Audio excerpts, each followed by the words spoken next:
E agora a gente segue o programa com outro assunto, que é de partir o coração. Escuta só, o pai de uma criancinha de 2 anos, esse pai foi preso em flagrante. Ele é suspeito de querer vender, gente, a própria filha, é isso mesmo que você ouviu. De acordo com a Polícia Militar, o homem de 25 anos, ele estava num bar sob efeito de álcool e drogas. O que ele fez ali naquele momento? Ele ofereceu a criança a um dos clientes do local, insinuando que poderia explorá-la sexualmente por R$ 65. Aí, ao ser abordado pelos policiais, o suspeito sacou uma faca ainda e tentou ameaçá-los, mas foi contido e preso. Segundo os PMs, o jovem queria dinheiro para comprar crack. O homem foi autuado em flagrante pelos crimes de abandono de incapaz e por aliciar, agenciar, atrair ou induzir criança ou adolescente à exploração sexual ou prostituição. Isso é crime. Após a prisão do pai, o Conselho Tutelar foi acionado e a criança foi entregue aos cuidados da avó materna. Esse caso aconteceu em Uberlândia, Minas Gerais. Nós já falamos sobre tudo que um dependente químico é capaz de fazer para conseguir drogas. Ele é capaz de roubar, de prostituir, mas, gente, tentar vender a própria filha. Ainda tem relatos de que ele estava maltratando a criança no bar, viu? Imagine como é crescer numa realidade dessa. Essa menina precisa muito ser protegida, ser amada, e a gente vai falar sobre esse assunto aqui no nosso estúdio. Participa com a gente, ó, tá aqui o nosso número do WhatsApp, mande já o seu relato, porque aqui no nosso estúdio nós recebemos Gisele Martins, que é psicóloga. Obrigada, Gi, pela sua presença, uma boa tarde, viu? Boa tarde. O Agno Barbosa, que é conselheiro tutelar. Obrigada também, Agno, pela sua participação aqui com a gente. Eu Seja agradeço bem-vindo. o convite. E a Vitória, gente, já ela vai contar pra gente a história, o que ela passou durante a infância, mas olhando para um caso como esse, pensando em tudo que você já viveu, qual é o sentimento que isso te traz, Vitória? Boa tarde. Boa tarde, primeiramente. Gostaria de agradecer o convite. E é muito triste, né? Muito triste mesmo. Esse caso, eu passei por diversos momentos tristes também, mas que hoje eu posso falar da superação, né? Então, assim, é muito bom poder estar aqui e contar para vocês, porque passou, né? Foi triste, mas passou. Daqui a pouquinho você vai contar pra gente. Obrigada, viu, pela sua presença. Gisele, quando chega num ponto desse, né, um usuário de drogas, a gente falou ali, ó, já falamos de tudo aqui, sobre um usuário que rouba, um usuário que às vezes acaba praticando violência por conta da droga, mas chegar num ponto desse, né, ele tem noção do que ele fez? Então, Roberta, se ele estava sob o efeito das drogas e do álcool, um efeito para que as funções executivas dele estivessem prejudicadas, porque quando se usa álcool e drogas, independente da quantidade, a nossa função executiva já fica prejudicada. Raciocínio, memória, inteligência, cognição, raciocínio já ficam prejudicados. Isso é fato independente da quantidade. Então, não há limite seguro para o uso de drogas nem para o uso de álcool.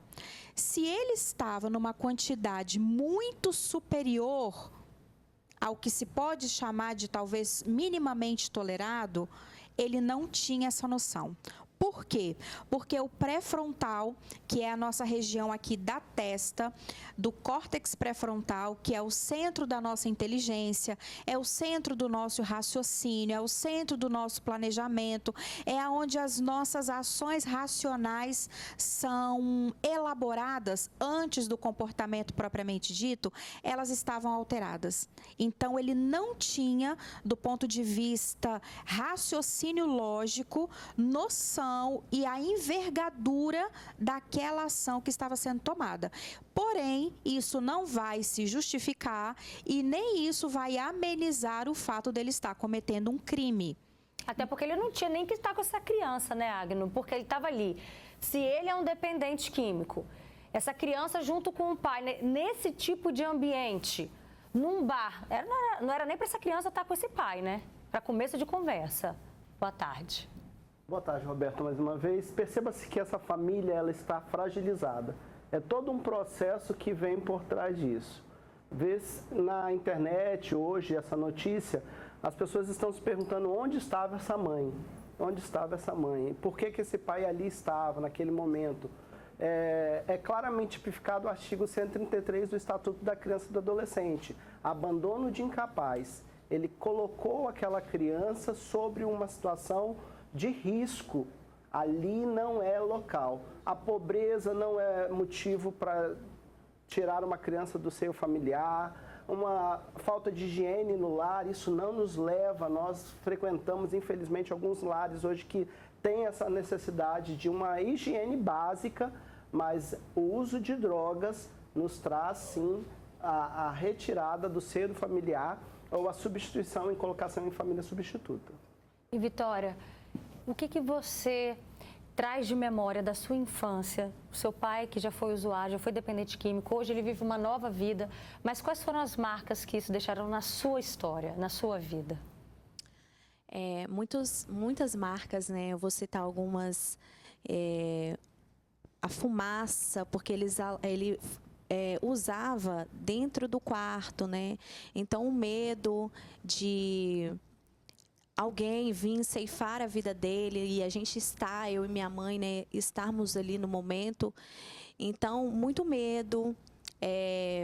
Várias vezes também ele me prometeu de comprar presentes e falava para eu catar, né, cobres. Então, ele falava, é dinheiro, filha, mas, porém, era uma, né, ilusão. Como assim, andando na rua, ele te ensinava a catar cobre, é isso? Exatamente. Ele me trazer ensinava para casa. Isso, falava para mim que era dinheiro aquilo, que valia dinheiro. Então, era quando eu visse algum fio, algum pedacinho, era para eu trazer para casa. E na verdade, não era para comprar presentes, não era depois que eu fui começando a ver e entender que ele estava me enganando, eu parei, né?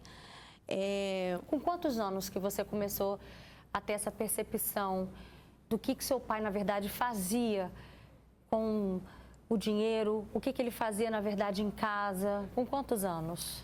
Eu acredito com 7, 8 anos. Qual foi seu sentimento quando você se deparou com essa realidade? Tristeza, vergonha, né? Eu tinha vergonha quando ele ia na escola, né? Ou quando ele queria me ver, eu tinha muita vergonha dele. Então, um sentimento assim de tristeza, vergonha. Acho que a vergonha para mim era assim, eu não gostava, né, que ele fosse, eu não gostava de andar com ele, eu não gostava, muitas pessoas falavam que eu pareço muito com ele e isso me incomodava, né, eu não queria.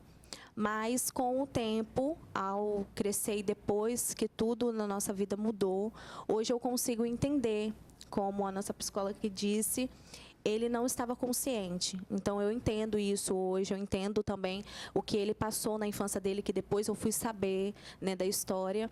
Mas, no momento que eu estava vivendo tudo isso, era muita tristeza, muita angústia. Eu comecei a ficar... Às vezes eu não entendo por que eu fui tão forte. Mesmo criança, eu fui muito forte. Porque era sempre eu e minha mãe. Então, mas eu consegui, né, ser forte. Na escola, não tinha mentalidade nenhuma para estudar, né? Eu só tinha, assim, medo de qualquer hora poder receber uma notícia que ele se foi. Isso atrapalhou até mesmo o seu desempenho escolar? Sim, teve um momento que nós precisamos ir embora, né? Então, a Polícia Federal, ela não tinha condição nenhuma de ser aprovada, né? De passar para o próximo ano, né? O próxima turma. E a Polícia Federal, eu lembro disso, ela me avançou, pediu, né? Fez uma documentação onde que a escola me aprovasse, porque eu não tinha como ser aprovada. Então, para não me atrapalhar, devido a esse caso chegar também à justiça, devido a eu ter presenciado também a agressão contra minha mãe, a Polícia Federal solicitou isso, né? Então, atrapalhou muito, muito, muito mesmo. Eu tive vários traumas que hoje eu consigo né, falar, eu consigo, mas antes, quando eu não conseguia nem falar, não conseguia contar, porque me trazia a memória e eu chorava, né, não conseguia falar. Não Quais conseguia traumas, já que hoje você consegue falar sobre eles? Então, eu acredito que eu tive uma dependência emocional, onde que eu fiz tudo muito precoce na minha vida. Eu fui mãe cedo, com 18 anos, então acho que isso me trouxe uma dependência emocional por uma pessoa, né, se relacionar com pessoas que hoje eu vejo que não era bom, não era legal, entendeu? E foi tudo muito precoce na minha vida. Tive um relacionamento nova, tive filha nova, mas graças a Deus que eu consegui, com diversos tratamentos e com a ajuda também, eu sou cristã, eu acredito muito com a ajuda do Senhor, eu consegui ir fazendo, acertando as áreas na minha vida. Daqui a pouquinho você vai falar também sobre essa reviravolta do seu pai, o que isso significou para você como filho, o que significa, né, a cada dia. Agora, Gisele, muito forte isso que a Vitória disse, que ela foi uma criança muito forte. Acaba que antecipa algumas responsabilidades para uma criança. Quantos anos você falou que você tinha? De 7, 8 anos, não é isso? Quando você começou a ter essa percepção? Exatamente. Quais são os impactos que isso pode trazer para a vida de uma criança e também na vida adulta? Então, a dificuldade nos relacionamentos é o primeiro passo. Às vezes fica uma criança que chora demais, uma criança que a gente costuma dizer manhosa, mas não é manhosa por si só, é pela falta da estrutura familiar que faz. Então, o choro daquela criança é um choro de atenção, é um choro de papai, mamãe, olha para mim, papai, mamãe, fica comigo, me dá carinho, brinca comigo. Então, é uma criança irritadiça, muitas vezes, sabe? Aquela criança que se aborrece com tudo, que joga os brinquedos longe, que você não consegue estabelecer uma conexão com ela. Uma criança muito agitada, uma criança ansiosa, uma criança que vai ter os dois extremos, ou vai comer demais, ou vai ter problemas na alimentação, ou vai comer de menos. Uma criança com alteração do sono, uma criança que provavelmente vai ter poucas horas de sono, e as poucas horas de sono, um sono agitado, um sono que não repara. E o sono é o nosso regulador do humor. Então, uma criança que não dorme vai ter dificuldade, por exemplo, como a nossa entrevistada acabou de dizer, vai ter dificuldades na aprendizagem escolar. Isso com certeza não vai conseguir reter, não vai conseguir evocar os conteúdos, não vai conseguir lembrar das coisas que aprendeu, vai ter dificuldade na leitura, dificuldade na fala, dificuldade na matemática, isso enquanto criança. Quando chega na fase adulta, é exatamente o que ela colocou, uma dificuldade nos afetos, ou quer se relacionar demais na busca por uma afetividade, pela busca por atenção, na busca por um amor que não foi tido na família, e aí tem todos os desdobramentos. E ainda pode acontecer o abuso de álcool, de drogas. E normaliza também, né? Tem crianças que acabam vivendo naquele ambiente e ainda podem crescer normalizando isso. Olha só, pela internet a gente vai conversar com a Daniela. Ela também já foi usuária de drogas. Ela vai contar pra gente de que forma que hoje ela consegue ter essa consciência de ter prejudicado por algum momento ali a infância do filho. Boa tarde, Dani. Você está com a gente? A gente está sem o áudio da Dani aqui embaixo, gente. O pessoal de casa está acompanhando aí? Já. Então a gente vai melhorar essa conexão. Daqui a pouquinho a gente volta com a Dani. Agora, disso tudo que você relatou para a gente, o que mais marcou para você, Vitória? O que mais te marcou, uma cena que ficou assim, até hoje na sua memória? Foi quando 2 traficantes estavam pulando o muro da minha casa, a casa de aluguel, e minha mãe estava lavando roupa, e minha mãe falou bem assim, pelo amor de Deus, a minha filha está lá dentro. E aí eu cheguei assim na porta, e eles falaram, aborda a missão, aborda a missão. E aí depois esse traficante falou bem assim, ele muito alcoolizado, ele falou para mim, falou bem assim, menina, eu vou ter que ir embora, porque eu não consigo olhar para você. Você tem uma luz muito forte que chega a doer os meus olhos. Então isso ficou muito marcado. Anos? Eu acredito que eu tinha 9 anos. 9 anos. Um anjo da guarda ali protegendo toda a família, certamente, né? E agora sim, então a gente conseguiu melhorar a conexão com a Dani, que ela vai trazer esse relato. Boa tarde, Dani. O que você hoje, né, como uma pessoa que também conseguiu virar essa página da vida, como que você olha a forma que você acabou prejudicando a infância do seu filho? Ei, Roberta, boa tarde a todos. Pois é, eu estou ouvindo o relato dela, estou me emocionando muito aqui, porque o meu filho tinha a idade dela. Quando ele passou por isso tudo comigo, o meu filho ele sofreu muito porque eu sumia de casa, ficava muitos dias fora. Quando eu chegava, ele estava desesperado, eu deixava ele sempre com alguém, mas não era a mesma coisa que uma mãe.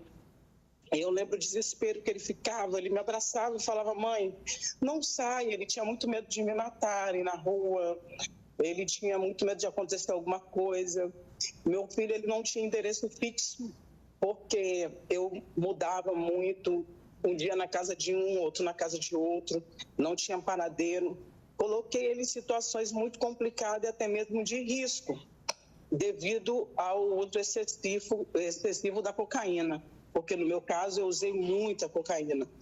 Então, afetou ele na escola. O meu filho era uma criança muito emotiva, muito nervoso. Ele teve dificuldade de aprendizado.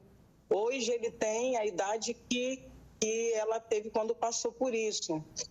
E graças a Deus hoje ele tem uma mãe completa, uma mãe que está junto com ele, mas ele enfrentou muita coisa junto comigo.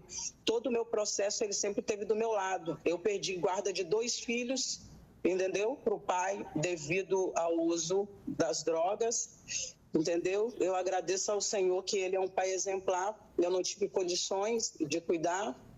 Convivo com a família, né?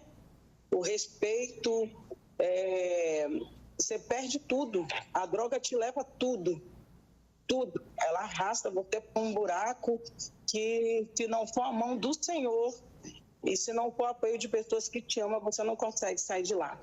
E graças a Deus eu consegui superar isso tudo através do Missão Resgate e de um apoio da minha família daqui de Vitória, que me abraçou, meu irmão, meu pastor me trouxe para cá.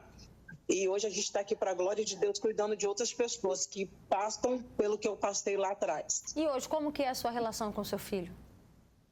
É maravilhosa, graças a Deus. Não só com ele, como os outros, né? Porque eu tenho 4 meninos biológicos e mais 2 adotivos. Então, minha relação com todos eles é maravilhosa hoje, né? Eles me veem como exemplo de superação, eles têm orgulho da mãe que eu me tornei, do ser humano que eu me tornei, trabalham comigo, fazem a obra comigo, nós temos uma banda, os meus filhos são músicos, meus filhos são evangélicos, são servos do Senhor, graças a Deus, e a gente está seguindo essa nova fase da nossa vida, assim. Hoje a história é outra. Então, hoje eles podem contar que o Senhor transformou a vida de alguém. Meus filhos usam a minha história como testemunho de mudança de vida, de volta por cima para Deus de Deus. É emocionante mesmo a sua história. E olha só, a gente está recebendo aqui vários relatos nas nossas redes sociais. Vou ler aqui algumas participações. Tem uma pessoa que diz, eu estou com um caso aqui, a pessoa já está roubando carros dentro de casa e tudo isso para vender, para usar drogas, né? Ele está pedindo, essa pessoa pede ajuda, é um rapaz trabalhador, mas ele é usuário de cracks, já tentou parar sozinho e não consegue, né? E tem situação complicada, ele tem 3 filhos, a menina de 6 anos e tem um também que mora com ele. Aqui a mensagem é um pouquinho grande, a gente vai tentando ler e resumir, viu, gente? Tem uma outra pessoa também que participa com a gente, é o Marcos dos Anjos, ele fala, casos assim tem que ser denunciados para o Conselho Tutelar, isso não justifica, né, o que ele fez e ter que pagar pelo erro dele. E aí, nesses casos, Agno, quantas vezes a gente passa pela rua, é triste demais, é de partir o coração ver, às vezes, um pai, ver uma mãe ali em situação de rua e ainda é usuário de drogas, dependente químico, e com crianças ao redor. É de partir o coração. Esse caso chegou até o Conselho Tutelar porque foi denunciado. Vamos falar da importância da gente ver situações dessas e a gente não fingir que tá tudo bem, não. A gente não pode aceitar uma cena dessa, normalizar e continuar nosso caminho de volta para casa, não. A gente precisa denunciar o que é feito num caso como esse. Eu gosto sempre de lembrar, é dever de todos cuidar e proteger e educar as crianças e os adolescentes. Então, todos somos responsáveis por essas crianças. Em caso de denúncia, é necessário fazer a 181 aqui no Estado do Espírito Santo ou o Disque 100, que é direto de Brasília, Direitos Humanos. Essas denúncias chegam imediatamente tanto para os órgãos competentes, seja o Conselho Tutelar ou a polícia. Se é um caso de flagrante, como foi essa situação, neste momento a Polícia Militar foi até o local e pôde dar flagrante na ação, né? Então, essa é a importância de todos termos essa visão atenta para proteger as crianças e os adolescentes. Perfeito. Então, a sociedade também tem esse papel, viu, gente? E olha só, a Vitória já disse, né, que hoje o pai reconstruiu a vida, está longe das drogas, né? Conseguiu vencer essa luta tão difícil. E, Vitória, ele mandou um recado para você. Vamos ver, quer ver? Vitória, minha filha, Deus te abençoe, minha filha. Você tem sido uma bênção. Eu sei que você já perdoou seu pai por tantos danos cometidos, mas, mais uma vez, eu quero te pedir perdão. E eu sei que você já me perdoou, minha filha. Sucesso, sucesso, sucesso. Que Deus te abençoe aí e te guarde. Beijo, te amo. Ai, que legal, a gente fica emocionada. É uma aspiração, assim, muito grande, né? Hoje eu vejo o quanto, como eu disse, hoje eu consigo entender, né? O porquê que ele entrou nessa vida, o porquê de tudo. E consegui perdoar. Foi difícil, mas eu consegui. E hoje ele tem um projeto muito lindo, que eu acho muito incrível, onde eu sou empresária, eu tenho uma loja, né? E eu participo desse projeto com ele, onde que o recurso que eu ganho na minha loja, 50%, vamos dizer que é do projeto.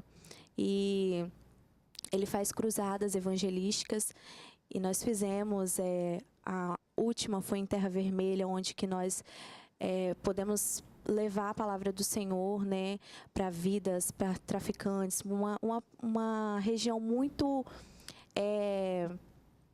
faminta de amor, de cuidado, de carinho, e nós conseguimos levar, né, e alcançar vidas. Esse é acho que o maior projeto, nós alcançarmos outras vidas e como a minha experiência, o poder, né, falar que tem solução, sim.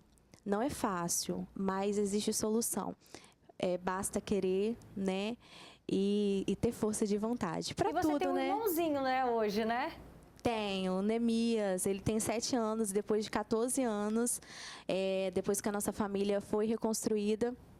O Neemias, ele tem uma história muito bonita, que a minha mãe teve esse sonho quando eu estava com 8 meses. Ela teve um sonho que ela teria um menino e o nome desse menino seria Neemias. E ela falou, nossa, que nome feio, não quero esse nome. E depois de 14 anos que nós conseguimos reconstruir nossa família, o Neemias, ele veio. E o Neemias, na Bíblia, ele é um profeta reconstrutor, né? Então, é por conta disso, Neemias reconstruiu a nossa família e fechou hoje com chave de ouro. Olha, que história linda de superação. O André já esteve aqui com a gente em outros momentos no programa e hoje a gente traz esse outro ponto de vista de filha que hoje tem orgulho, né, de toda a reviravolta que o pai deu. Obrigada, viu, Vitória, pela sua presença aqui com a gente. Obrigada também, Gisele, pela sua participação. Agno, a Dani também, que está com a gente, trouxe um depoimento lindo. Dá um abraço traço nos filhos também. Você aí de casa, né? Espero que a gente tenha levado essa inspiração, essa ajuda, essa força para você que está precisando também sair dessa vida. A gente segue agora com o programa. Obrigada, viu, gente?